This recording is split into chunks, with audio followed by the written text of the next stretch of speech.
Hi നമസ്തേ നൗഷാദിക്ക, എന്താണ് കയ്യിലൊരു പൂക്കളൊക്കെ ആയിട്ട് വലിയൊരു സന്തോഷത്തിന്റെ സന്തോഷത്തിന്റെ പൂക്കൾ ഏതെങ്കിലും ഒരു പോലീസുകാരനെ കൊടുക്കാൻ വേണ്ടി ഞാൻ കയ്യിലെടുത്ത് വെച്ചതാ. ആണോ?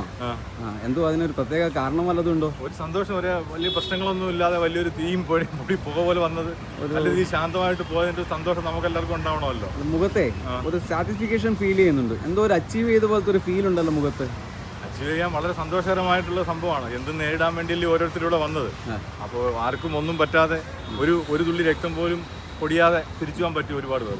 അപ്പോൾ അതുകൊണ്ട് അതിൻ്റെ ഒരു സന്തോഷം എല്ലാവർക്കും ഉണ്ട്. ശാന്തമായിട്ടെല്ലാം സമാധാനമായിട്ട് അന്വേഷിച്ചല്ലോ. ശരിക്കും പറഞ്ഞാൽ നമ്മുടെ നാട്ടിലെ ഈ പ്രത്യേകിച്ച് മലയാളീസേ ഈ കുറേ യൂട്യൂബേഴ്സുമാർക്കും ബ്ലോഗേഴ്സൊക്കെ പൈസ കൊടുത്തിട്ടേ നമ്മുടെ യൂത്ത് നടത്തിയിരുന്ന ഒരു സമരത്തെ തള്ളിപ്പറയുന്നുണ്ടായിരുന്നു. അപ്പോൾ അതിനൊക്കെ ഒരു മറുപടി ആയിട്ടാണ് നിങ്ങൾക്ക് ഈ ഒരു സന്തോഷം? അതല്ല, മൊത്തത്തിൽ മാറി. നമ്മളിപ്പോൾ ഉള്ളത് ഗുണാറ്റ് പ്ലേസിലാണ്. ഓക്കെ. അപ്പോൾ ഒരു മഴയൊക്കെ പെയ്ത് വളരെ ശാന്തമായ അന്തരീക്ഷത്തിലാണുള്ളത്. അപ്പോൾ ഇത് പറയാനുള്ളത്, ഇപ്പോൾ ഇവിടുന്ന് ഒരു എനർജിയായിട്ടാണ്, ഒരു ഊർജ്ജമായിട്ടാണ് എല്ലാവരും പോയേക്കുന്നത് നാട്ടിലേക്ക്. സ്വന്തം നാട്ടിലേക്കും ഗ്രാമത്തിലേക്കും സ്വന്തം പട്ടണത്തിലേക്കും പട്ടണ പ്രാന്തങ്ങളിലേക്കും ഒരു എനർജി ഇവിടുന്ന് കിട്ടിയിട്ടുണ്ട് എല്ലാവർക്കും.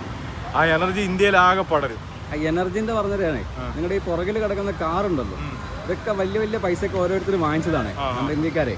ഇപ്പൊ അവര് പറയുന്നതെന്ന് വെച്ച് കഴിഞ്ഞാൽ ഇവിടുത്തെ മന്ത്രി ഈ എനർജീനെ കൊണ്ട് എന്തോ പരിപാടി ഒപ്പിച്ചിട്ടേ ഈ വണ്ടിക്ക് കിട്ടുന്ന മൈലേജ് ഒന്നും അടുത്തൊരു പെട്രോൾ സമരം നടക്കാനുള്ള സാധ്യതയുണ്ടോ? രാജ്യത്തിന്റെ മൈലേജ് കൂടുമ്പോൾ വണ്ടിക്ക് മൈലേജ് കൂടും.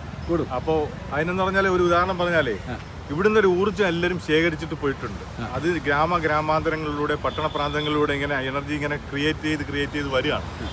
അപ്പോൾ ഇനിയും ഒരിക്കൽ കൂടി ഇവിടെ വരാൻ എല്ലാവർക്കും ഭാഗ്യം ഉണ്ടാവട്ടെ. നമ്മളെ വണ്ടിയൊക്കെ കൂടുതൽ എനർജി കിട്ടുമാറാകട്ടെ എന്നാണ് എനിക്ക് ആശംസിക്കാനുള്ളത്. ഓക്കെ, എന്തായാലും നമ്മുടെ യൂത്ത്സിൻ്റെ കൂടെ സപ്പോർട്ട് ചെയ്തതിന് നന്ദി. ജയ് ഹിന്ദ്.